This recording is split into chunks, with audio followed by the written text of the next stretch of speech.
మామూలుగా ఈ కొక్కెర వ్యాధి అనేది బాగా అంటుంటారు, చిన్న పిల్లలకు కూడా తెలుసు ఆ జబ్బు. మరి ఆ జబ్బు వచ్చినప్పుడు ఆ జబ్బులు వస్తుంటాయి వీళ్ళకి అప్పుడప్పుడు వస్తుంటే దానికి తగిన మందులు వాటి తగ్గిపోతుంది. లేకపోతే కోళ్ళు తెలియక మెల్లకుండా ఊరుకుంటే దెబ్బతింటాయి. రోజుకి ఎన్ని చచ్చిపోతాయి సుమారు పోతుంటాయి జబ్బు వచ్చినాయి. సరిగా పట్టించుకోకపోయినట్లయితే రోజుకి 40-50 కూడా చచ్చిపోయే అవకాశాలు ఉన్నాయి. 40-50 కోళ్ళు ఇది అవుతాయి. ఆ విధంగా 10 రోజులు పోయినాయంటే మనకి మిగిలేది ఏముంటుంది? ఏముండదు, మిగిలేది ఏముండదు. కాకపోతే మనం ఇప్పుడు మన ఇంట్లో మన చిన్న పిల్లల్ని పుట్టిన పిల్లల్ని ఏ విధంగా సాగుకుంటాం, వీటిని అంత జాగ్రత్తగా చూసుకుంటూ ఉంటే వాళ్ళకంటే ఎక్కువ సాగుబాటుగా ఉండాలి. లేకపోతే మాత్రం మనం తిప్పేదానికి అవకాశం ఉంది. దీనికి ఎప్పుడు అక్కడ ఉండే మనిషే లయం చేసి వాటిని పోషణ కట్ చేయాలి. కొత్త మనిషి తెలియదు. చిన్న వయసులో కొనుక్కుంటాయి. కొనుక్కున్నప్పుడు గుండె పెరిగింది, గుడ్లు దిగుబడి తగ్గిపోయింది, చాలా దెబ్బతింటాయి. పండుకోకుండా మీరు చెప్పేది ఏంటంటే కోళ్ళని కొడుకు అటు ఇటు కదిలిస్తుండాలి, తిరుగుతూ ఉండాలి కోళ్ళు. ఈ కోళ్ళు గుట్లు పడి చచ్చిపోవడానికి అవకాశం ఎక్కువ ఉంది అంటుంటారు, అది నిజమేనా? అప్పుడు ఏం చేస్తుండాలి? ఈ విధంగా కదిలిస్తూ ఉండాలి. వండుకోకుండా అటు ఇటు కదిలిచ్చి వాటిని మేపేసి లగ్గొట్టి నీళ్లు పోసి వాటిని ఇది చేయాలి. అప్పుడు కానీ కోళ్ళకి అయితే మనం చాలా జాగ్రత్తలు తీసుకోవాలి. జాగ్రత్తలు తీసుకుంటే ఉపయోగం ఉంటుంది.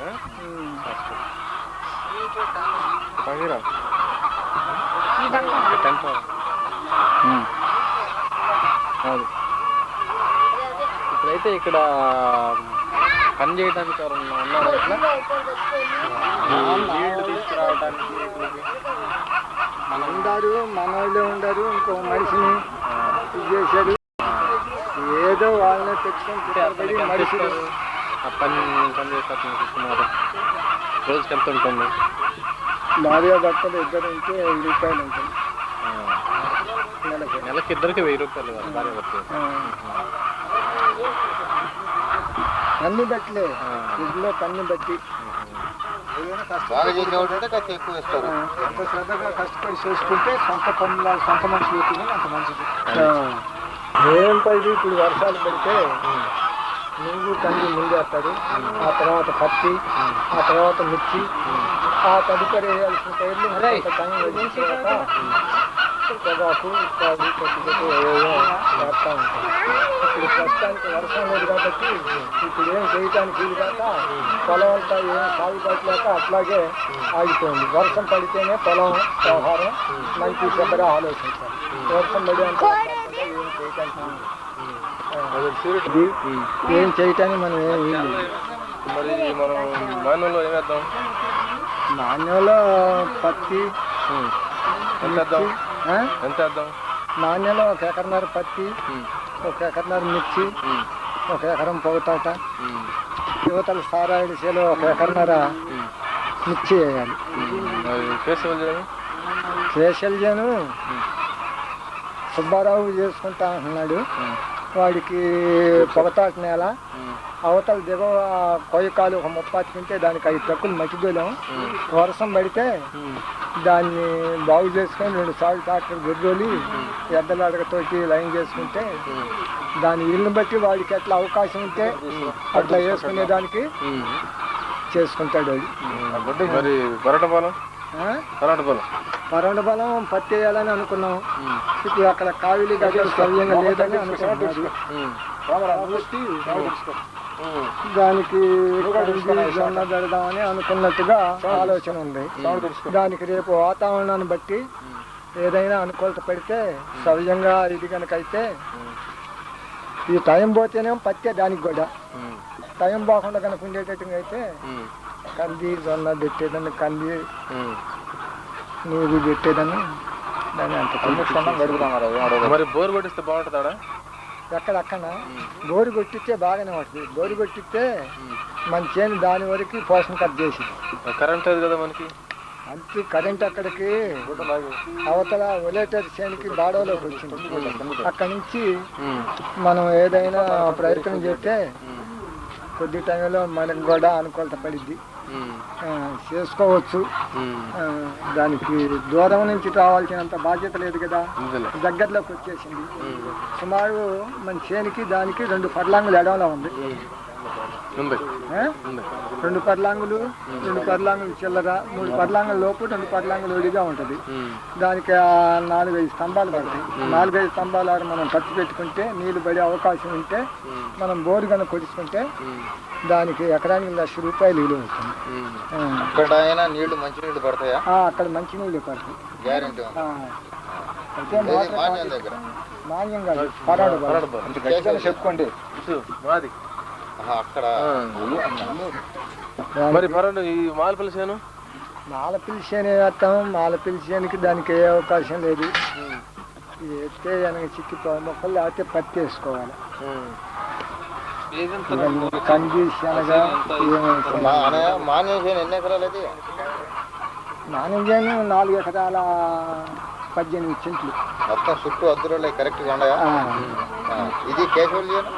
కేశల చేను 3 ఎకరాల 76 సెంట్లు. అది అద్దులు కరెక్ట్గా ఉందా? ఏ ఒడిదుడుకులు లేకుండా? ఇప్పుడు ఆ చేనేనా బుజ్జికి ఏది చేనే ఇచ్చానన్నా? అమ్మాయికి చేతమ్మకు 1 ఎకరం ఇచ్చాము. దేనిలో?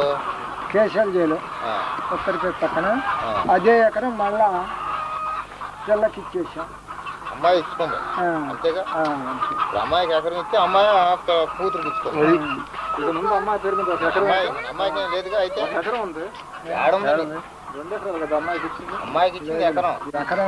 ఆ ఎకరం ఇస్తే ఆ ఎకరం ఇప్పుడు కూతురికి ఇచ్చుకోండి అంతేగాని ఇప్పుడు ఇక్కడ అమ్మాయికి ఏం లేదు. ఏం లేదు ప్రస్తుతానికి. రేపు చేయబోయేటప్పటికి ఎట్లా కట్ట మరి ఏ ఆదోడు లేకుండా నెత్తిని గొడుగు లేదు అమ్మాయికి. చెప్పు ఉద్దేశంగా ఉంది. ఏదైనా దానిలో 1 ఎకరం మళ్ళా పిల్లకి ఇవ్వాలి, అమ్మాయికి ఇవ్వాలి.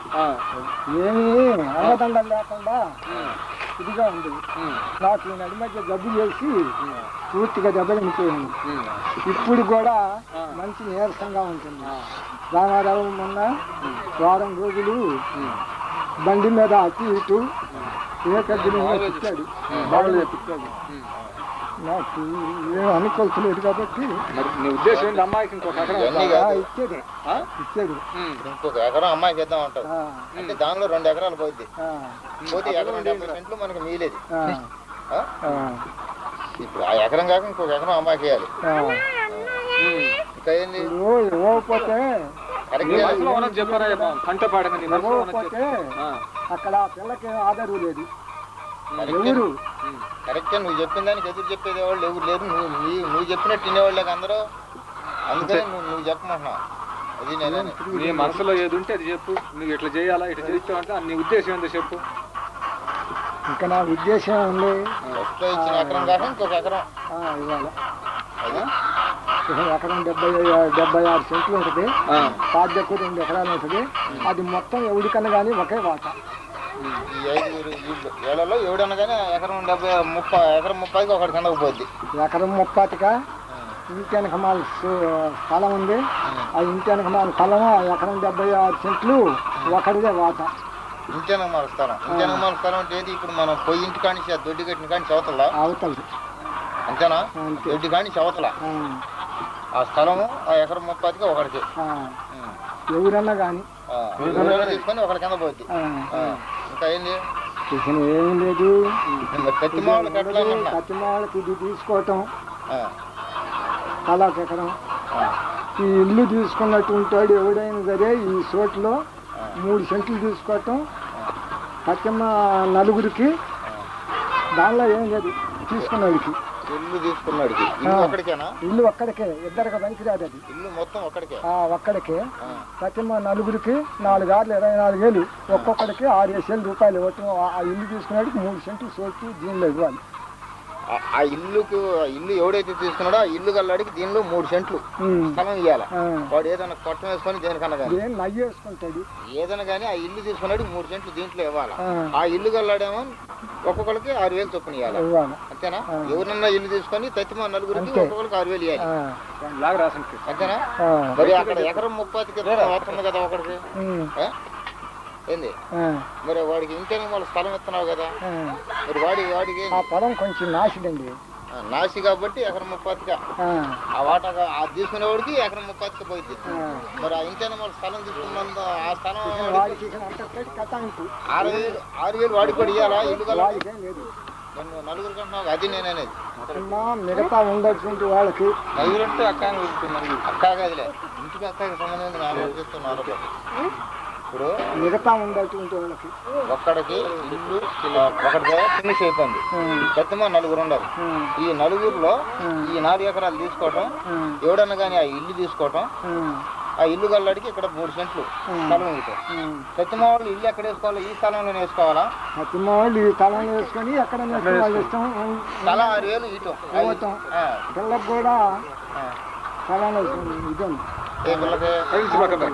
అమ్మాయిక తూర్పే పక్క దిగమన అమ్మాయి ఈ స్థలంలో. ఇప్పుడు ఈ స్థలం అందరిదా? పెద్దమ్మ వాళ్ళకి ముగ్గురికి పిల్లలకు కూడా దాని కూడా. ఇప్పుడు వాడికి అక్కడ అటు పక్క ఉన్నాడు స్థలం ఏం లేదు, 3 సెంట్లు చోటండి. అది కాదు నేను అనేది. ఫస్ట్ లో నువ్వు ఎకరం 30కి చేయను ఖాళీ స్థలం అప్పుడు చెప్పావే, వాడికి ఈ మధ్యలో స్థలం లేదా? 3 సెంట్లు చోటు ఉండాలి వాడికి కూడా. వాడికి లేదు, ఇంటోడికి. వాడికి లేకపోతే వాడు ఎక్కడ వేసుకుంటాడు? చోటు ఉండగా ఎక్కడ ఉంది అది అవుతాం. ఆ స్థలం ఎంత ఎక్కడ దొరికిపోయింది? కావడానికుంటే 2 సెంట్లు 3 సెంట్లు ఇచ్చేది. 3 సెంట్లు అది నేను అనేది. నువ్వు చేసేది కరెక్ట్ గా వాడికి ఎట్లా వీడికి ఎట్లా చెప్పు. అది అదిగా అతనికి కూడా 3 సెంట్లు ఉంది. అది రాదనుకుంటే ఇప్పుడు 50 సెంట్లు. ఇది మొత్తం ఎంత? ఇది 50 సెంట్లు. 50 సెంట్లు. ఇది 50 జరగండి. ఇప్పుడు ఒక ఆయనకి 3 సెంట్లు, మరి కాదు ఒక ఆయనకి 3 సెంట్లే, అయితే 47 సెంట్లు ఉంటుంది. 47 సెంట్లో వాళ్ళు 5గురు తీసుకోవాలి. 40 సెంట్లు. 40 సెంట్లు ఏంది? నలుగురికి 4 అంతేనా? దానికి ఆ ఇల్లు తీసుకున్నాడు ఎవడైనా సరే ఒక్కొక్కడికి 6,000 చొప్పున ఈ ఖచ్చితంగా ముగ్గురికి ఇవ్వాలి. 3,18,000 ఇవ్వాలి. ఏంది?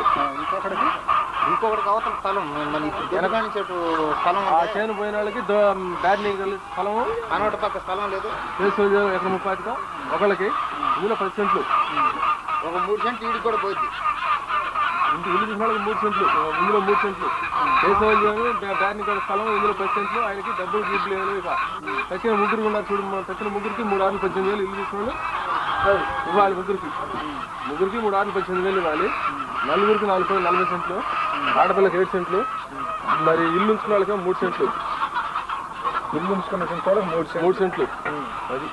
అది ఇల్లు కావాలనుకున్నటువంటి వాడికి 3 సెంట్లు స్థలం ఉంటుంది, ఎకరం చేను ఉంటుంది. ఆ కేశవుల చేను తీసుకున్నాడికి ఆ చేను కాస్ట్ 10 సెంట్లు మామూలు వచ్చింది. వాళ్ళ డబ్బులు 6,000 లేవు. 6,000 లేవు. గడి తీసుకున్నాడు. అది ఇక్కడ వచ్చేది ఏమన్నా ఎక్కడ ఇందులో 3 సెంట్లు.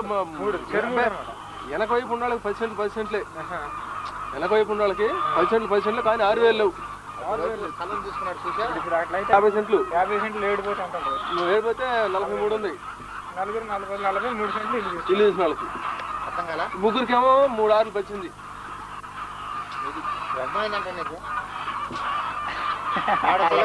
ఆ లెక్కలు ఇప్పుడు దీనికి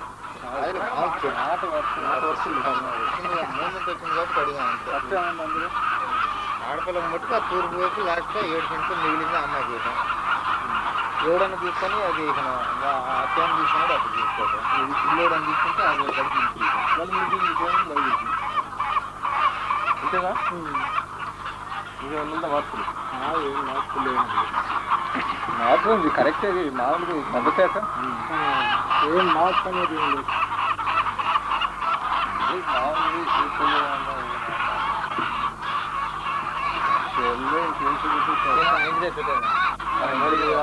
ఇందులో మరి దాన్ని అంతగా మాట్లాడేంత అవసరం లేదు. దాన్ని బట్టి ఎకరానికి 18 సెంట్లు, దిగువ నుండి చెవిడిపోయింది కదా 18 సెంట్లు.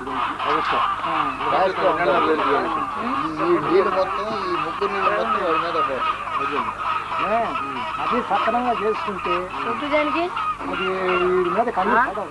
దాని అన్నిటిగా గాలిగా వచ్చి ఒక 2 కాండలు ఎదుర్కొని ఆ నీళ్ళు మొత్తం కింద వరవ వెళ్ళిపోతుంది. వీడికి లేదు కాబట్టి దిగవ అనుకుంటాం కాబట్టి దానికి కానీ ఆ 18 సెంట్లు ఎగస్ట్రా అధికంగా వరవలో కూడా మీకు సగం ఉంది.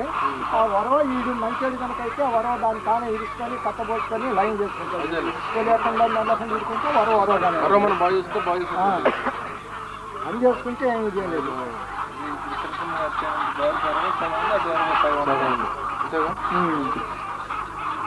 ఏదైనా సకాలం ఇప్పుడు మనకు 4 ఎకరాల చెంటు ఎవరికి కూడా ఎవరికి 10 పైసలు తేడా చేయం. అందరికి సమానమైన లెవెల్లోనే చేస్తాం. నెరలకుండా కూర్చుంటాను వాళ్ళే తలా 400 తలా 500 ఇస్తారు. నెరలకుండా చేస్తాను.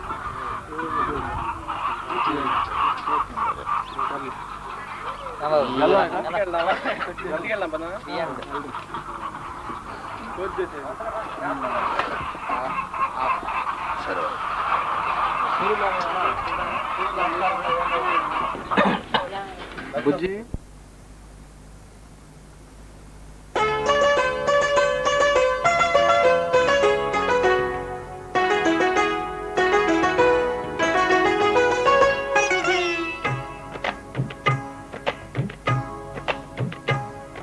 అహో ఒక మనసుకు నేడే పుట్టిన రోజు, అహో తన పల్లవి పాడే చల్లని రోజు, ఇదే ఇదే కుహు స్వరాల కానుక మరో వసంత గీతిక జనించు రోజు. ఒక మనసుకు నేడే పుట్టిన రోజు, తన పల్లవి పాడే చల్లని రోజు.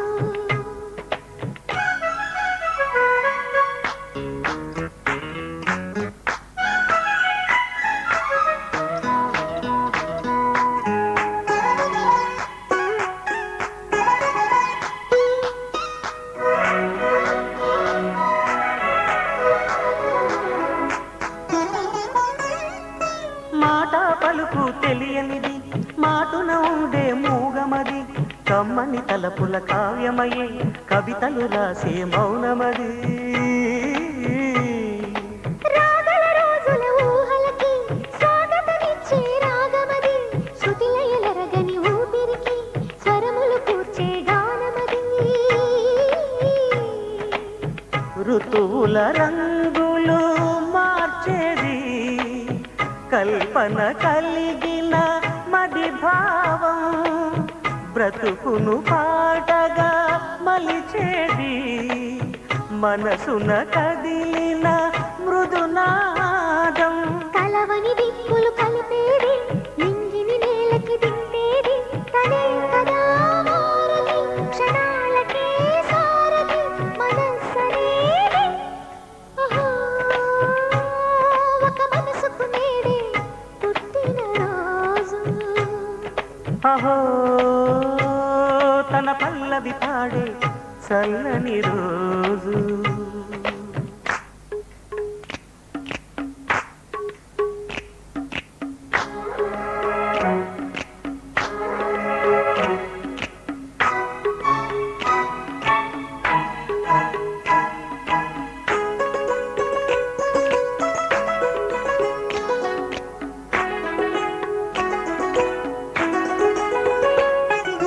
చూపులకెన్నడు దొరకనిది రంగు రూపు లేని మది, రెప్పలు తెరవని కన్నులకు స్వప్నాలెన్నో చూపినది.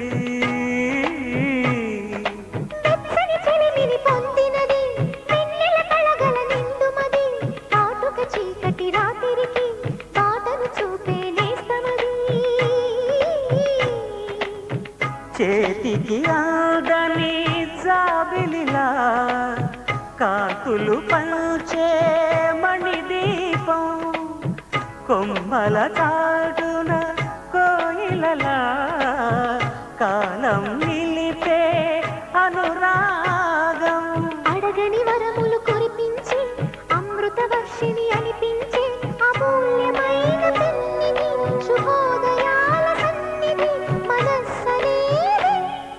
అహో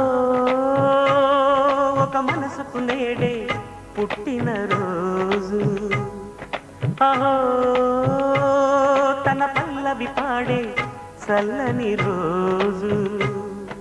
ఇదే ఇదే స్వరాల కానుక మరో వసంత గీతిక జనించు రోజు.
ఆశ చిన్నదని ఆశ ముద్దు ముద్దు ఆశ ముత్యమంత ఆశ జాబిలిని తాకి ముద్దులిడ ఆశ వెన్నెలకు తోడి ఆడుకొను ఆశ చిన్ని చిన్ని ఆశ చిన్నదని ఆశ ముద్దు ముద్దు ఆశ ముత్యమంత ఆశ.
పూసింది పూసింది పున్నాగా పూసంత నవ్వింది నీలాగా సందేళ లాగేసే సల్లంగా దాని సన్నాయి గెండోన సంపెంగా ముల్లో కాలే కుప్పెలై జడ కుప్పెలై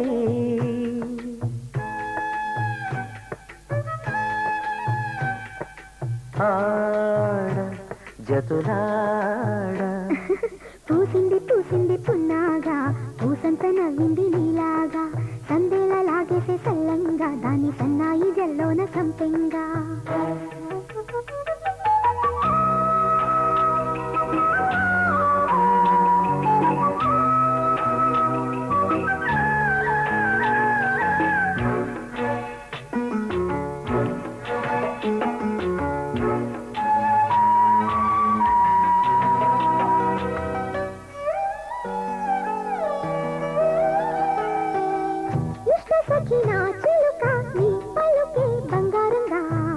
అష్టపదులే పలికే నీ నడకే వయ్యారంగా కలిసొచ్చేటి కాలాల కవిళ్ళలో కలలొచ్చాయిలే కలలొచ్చేటి నీ కంటి పాపాయిలే కథ చెప్పాయిలే అనుకోని రాగమే అనురాగ దీపమే వలపన్న గానమే ఒక వాయులీనమే పాడే మరి పాడి పూసింది పూసింది పున్నాగా పూసంత నవ్వింది నీలాగా సందేళ లాగేసే సల్లంగా దాని సన్నాయి జెండోన సంపెంగా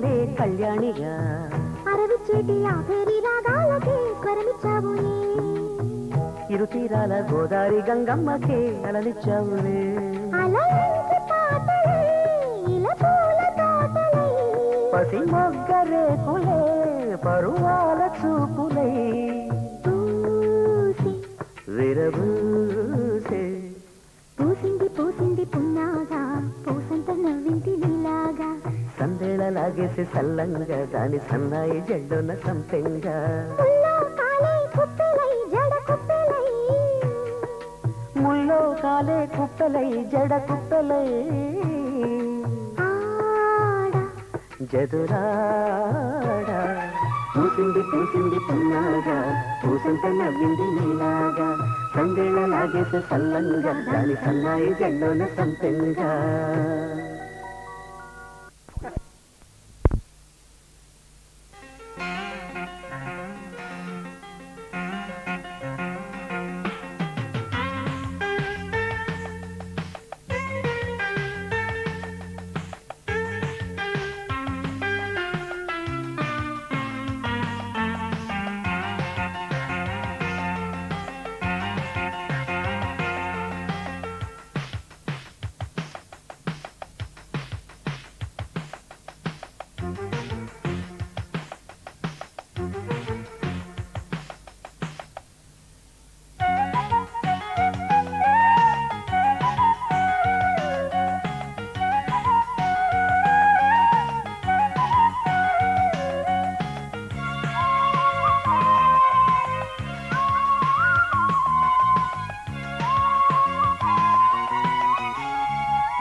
చెట్లు అవన్నీ తిరిగాము. ఆ కొబ్బరి చెట్లు అవన్నీ కూడా ఫోటో లాగారు. అరే జగదీష్ నువ్వు ఉన్నారా ఇందాక తాతయ్య అక్కడ ఉన్నప్పుడు చిలికడినప్పుడు నువ్వు సతీష్ అందరూ ఉన్నారా? అందరూ బాగానే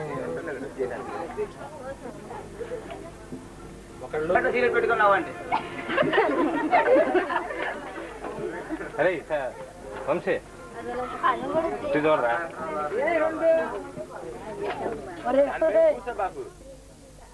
నాకు నుంచోండి.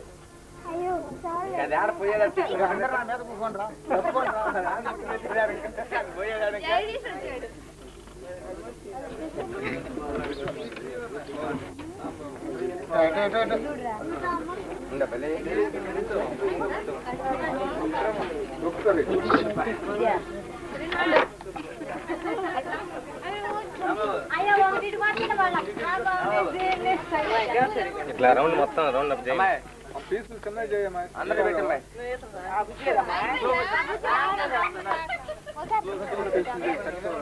స్లోగా మొత్తాన్ని స్లోగా రౌండ్ అప్ చేయండి. లైట్ అయ్యింది పోయిందా? కరెంట్ పోయింది.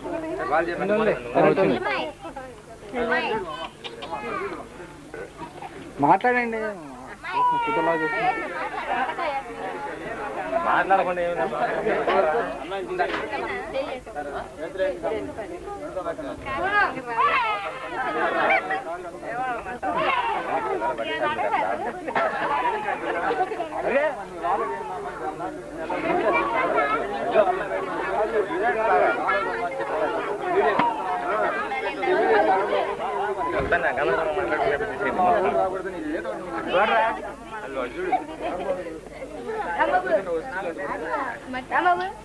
మావయ్య నీ కోసం తీపిచ్చావని చూడు కడతారు వరుస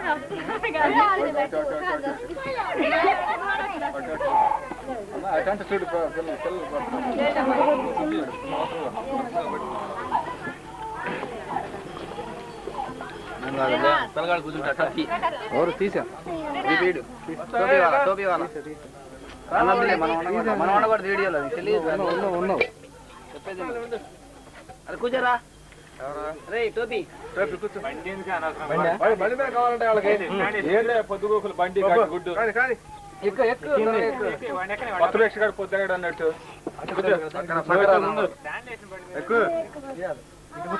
వాడు నువ్వు అట్ట కూర్చోరా బాబు మా పద్ధతి కదా నువ్వు అట్ట కూర్చోరా అది సిగ్గుపడతాడు ఇప్పుడు మాట్లాడుకునే కూర్చుంటామంటారు. ఈడు అడుగుతుంది ఫోన్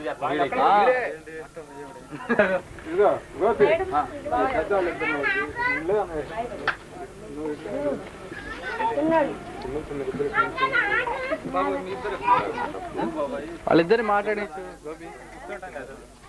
గోపి మాట్లాడిపోయే వాళ్ళని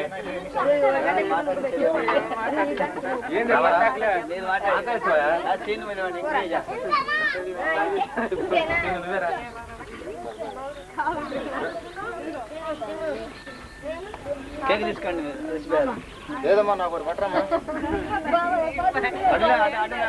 కొంచెం లైట్ పడు.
తాతయ్య చూసేస్తున్నాయి సరిగ్గా చెప్పుకోవాలన్నా 12వ తారీఖు అయితే వాళ్ళ తారీఖు 4గా ఇంకా ఇంకా 9 రోజులు ఉండగా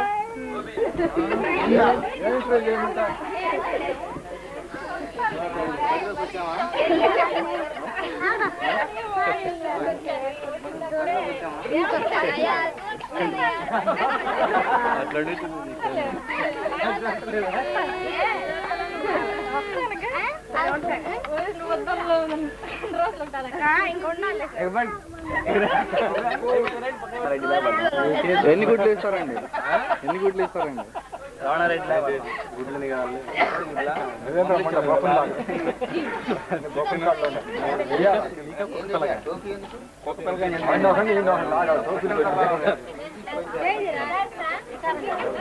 ఎన్ని గంటలకు వచ్చారు మీరు? 10ంటికి వచ్చారు. నేను 11:30కి మేము ఇక్కడ నుంచి బయలుదేరాను నీకోసం. 4ంటికి వస్తానని చెప్పానా తిరిగి అంటే మేము పాల ప్యాకెట్ రాలేదు అందుకని లేదు. పాల ప్యాకెట్ ఏది మా సెంటర్కి వెళ్తే ఊరినే మార్కెట్ అవును రోజు నేను వస్తా అటు నుంచే 4 ప్యాకెట్లు తెస్తాను. మీరు ఊరిని చేసుకొచ్చుకుంటారు పాల ప్యాకెట్ చాలు రామం సరే కూర్చోండి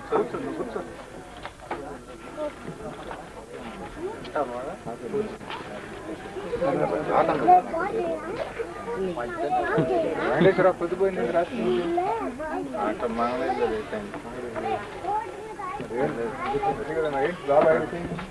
మద్రాసు వెళ్తాడంట.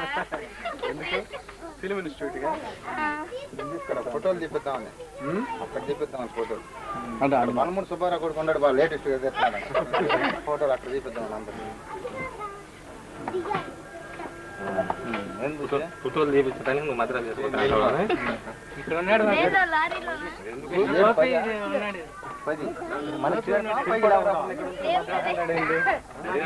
ఫోటోగ్రాఫర్ లేటెస్ట్ ఫోటోగ్రాఫర్ అక్కడ మద్రాసు పోయి డబ్బులు తీసుకుంటే మాట్లాడు. ఎందుకు ఇక్కడ అయితే గోపి వారు ఇక్కడే సవర్ కదా మనం చెప్పినట్టు కదా అక్కడ వాడు చెప్పినట్టే తీసింది మనం ఏంటది మళ్ళీ మాట్లాడుకుంటాం. జగదీష్ ఇప్పుడే మాట్లాడు. స్టార్ట్ అయింది విషయాలన్నీ కూడా చెప్పినవి కరెక్టే కదా సక్రమంగా చెప్పినట్టే కదా దానికి డౌట్ కరెక్టే కదా మార్పులు ఏం లేదు. అదే మనం మాట్లాడినట్టే వాటికి తేడా